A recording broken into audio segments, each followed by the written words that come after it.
Why hello there my lovely LEGO addicts, welcome to the first review of this year, and actually new year, new dressing gown, what can I say, gotta keep up with the styles. I wanted to basically do a review of this amazing set that was my January 1st purchase, so evidently cool enough to me that I wanted to get it day one. The reason that I wanted to get it super quickly was because this is like the type of build that is something very different to like modulars and city building that I usually do, and also it just brings a lot of joy. And this one, because it's so big, it has so many different buildings inside of it, that you get a lot of variety as well. So I'll go through all of that, kind of break down what I liked and didn't like about it, and then we will wrap up a conclusion. So this is the 5th anniversary for Monkie Kid set. It's a similar style one to the previous set that came out called City of Lanterns, whereas this one is bigger and is £160.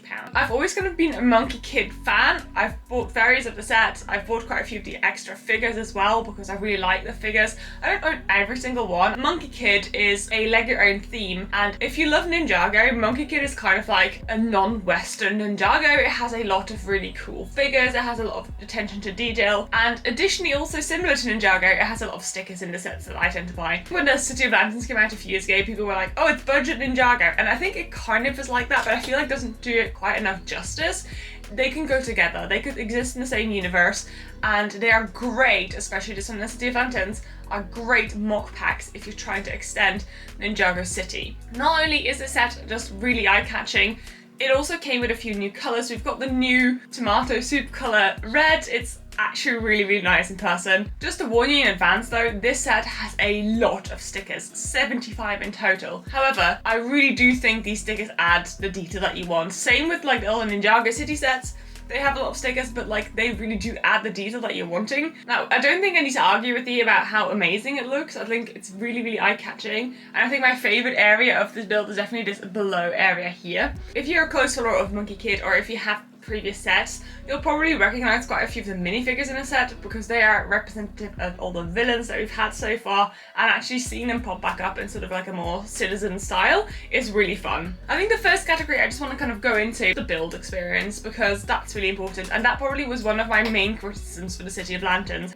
So I've built this one as well as the City of Lanterns on a live stream. When I built the City of Lanterns on a live stream, I started from bag 1, and the first 2 bags were just building the base. So this whole set is sort of like made up of all these modulars that you can remove. You have a base that they all sit on, and the City of Lanterns basically was the first 2 bags, you just build the base. And my criticism at the time was, this is really boring because it's all grey, it's all just support panels. Before I went live building a set, I was like, oh, I'll open it up and start the first few boxes to make sure that I've done all that base stuff so that when I go live, I can just build all the modulars.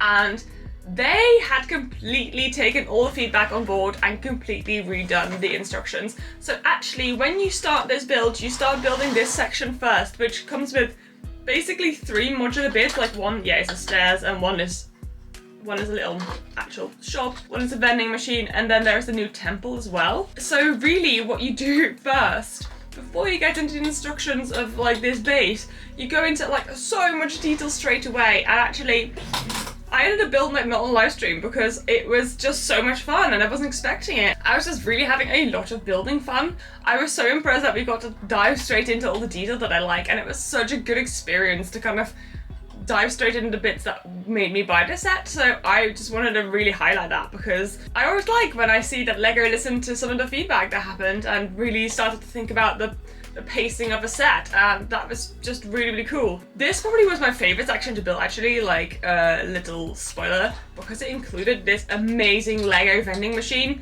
It just made me so happy. I think this is so brilliant. There's a little Monkie Kid set inside of this vending machine. I just loved it. I thought this vending machine, I need like 3 copies of so I can put them around my city. It's just so much fun. All the individual buildings are an 8x8, so they're very small, and it's really fun to see how they try and add as much detail as possible still to these buildings. But it's also a really fun sort of exercise in, you don't need to go massive to have a fun little build. Compared to like the type of buildings I usually build, this is a really refreshing sort of start. I think there is a lot of detail that they add with like amazing signs, and just like, you just really get like a Neo-Tokyo sort of like modern city vibe, and it's just really fun. Then when I went on to actually the supports, though I have to say, building the support structure, it didn't take that long, it wasn't very tedious. I just remember being a bit mad about it when I built the City of Lanterns, but because I was expecting, I think this time it didn't feel too bad. The build experience overall was really, really good. I actually think I liked building the bottom floor the most because those are the modules I like the best. Basically, you end up then moving on to the top floor after you build the support, and then you end up building this tower as well as the Ferris wheel.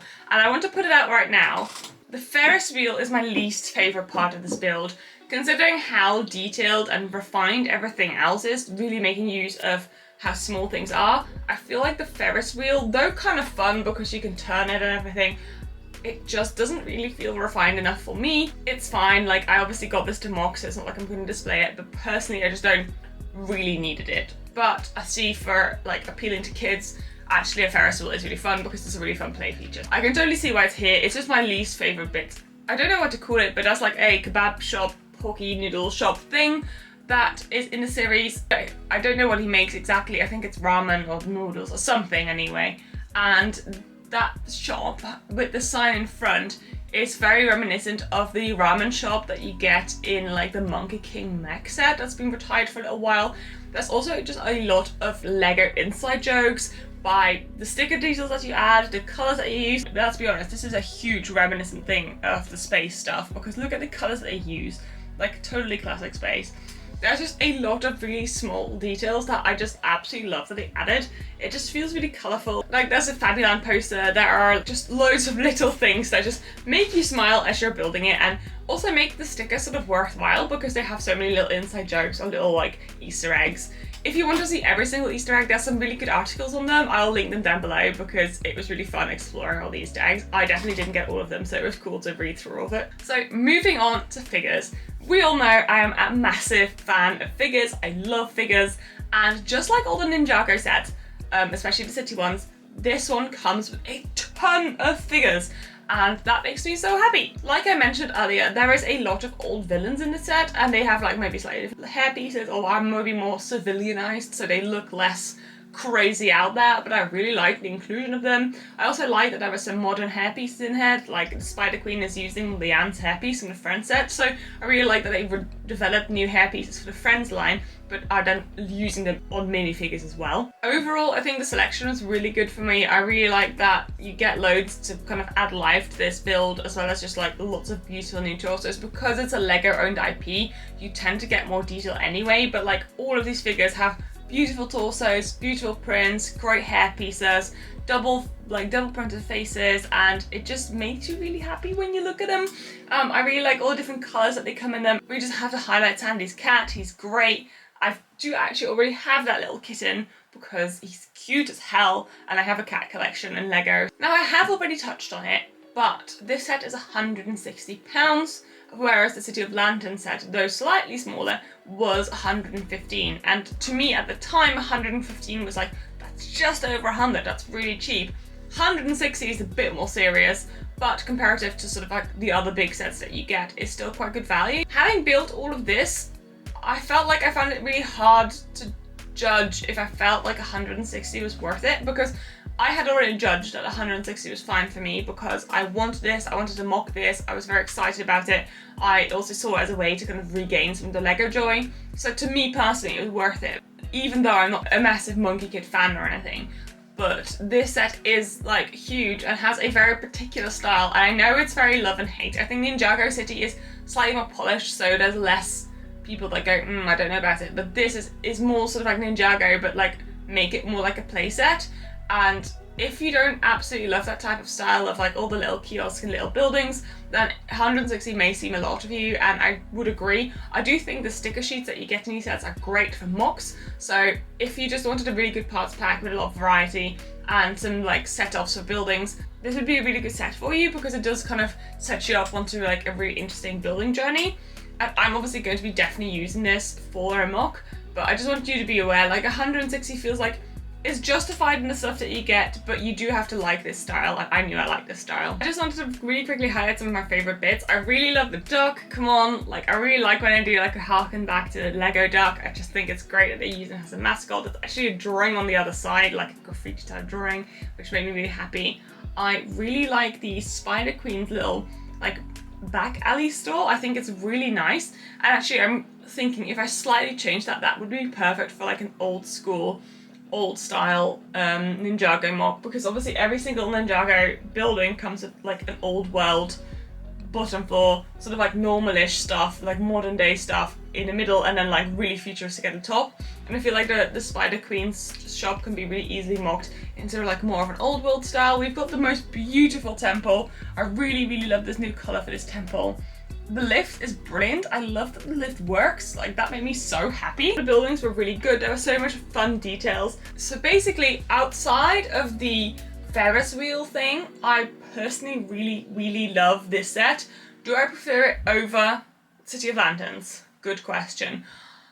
I don't know, if I'm honest. I think they measure up really well. I think, to me, had this top floor been more shop heavy with more little modulars again, I would have said yes. But because the top floor of this set is slightly less to my liking than the one on the City of Lanterns, I think they come pretty evenly for me, because I like the bottom level much more than the other one and the build experience, but I liked this Ferris wheel and this tower a little bit less. I personally think it'd be brilliant to get both and combine them. I have literally been looking at the City of Lanterns again to see if I can like buy a second set and see if I can combine them, because that'd be so much fun. But that'd be a really silly thing to do now, wouldn't it? The only last thing I wanted to mention is I really appreciate that there is trees in this build. It makes it really fun. I love the angle that they've used. So overall, whomever designed this, you're brilliant. I love City of Lanterns still. If you are into this kind of style of modulars and love little tiny buildings and details and stickers, this is the set for you. If you hate stickers, maybe not so much. Alright, I hope you enjoyed that. I really certainly did. If you have any questions, let me know. I'll try to link some good reviews in the description, because there were some really fun ones that talked about Easter eggs, and I just think it's fun to have a look at those. Thank you so very much for listening to my rambles, and I will see you very soon in the next video. See you later, guys. Thank you for being here. Goodbye. Hello.